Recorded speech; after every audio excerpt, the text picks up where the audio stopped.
રાજ્યમાં ઠેર ઠેર અનરાધાર વરસાદ વરસ્યો અને ભારે વરસાદને પગલે ક્યાંક જળભરાવ થયો છે તો ક્યાંક હજુ પણ વરસાદની ઘટ છે।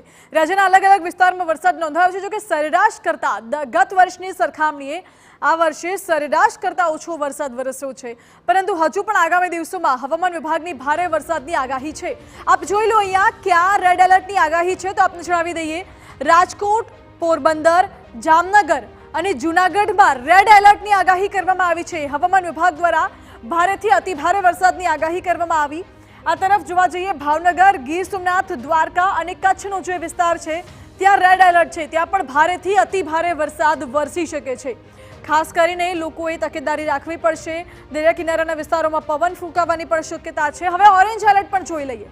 ઓરેન્જ એલર્ટની ક્યાં આગાહી છે, તો વડોદરા, ડાંગ, છોટાઉદેપુર અને નર્મદામાં હવામાન વિભાગે ઓરેન્જ એલર્ટ જાહેર કર્યું છે। ઓરેન્જ એલર્ટનો અર્થ છે કે ભારે વરસાદ વરસવાની સંભાવના છે।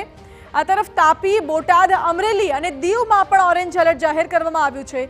દરિયામાં કરંટ પણ જોવા મળી શકે છે અને રાજ્યમાં અત્યારે 2 વરસાદી સિસ્ટમ સક્રિય છે, જેના કારણે ભારે વરસાદ વરસી શકે છે।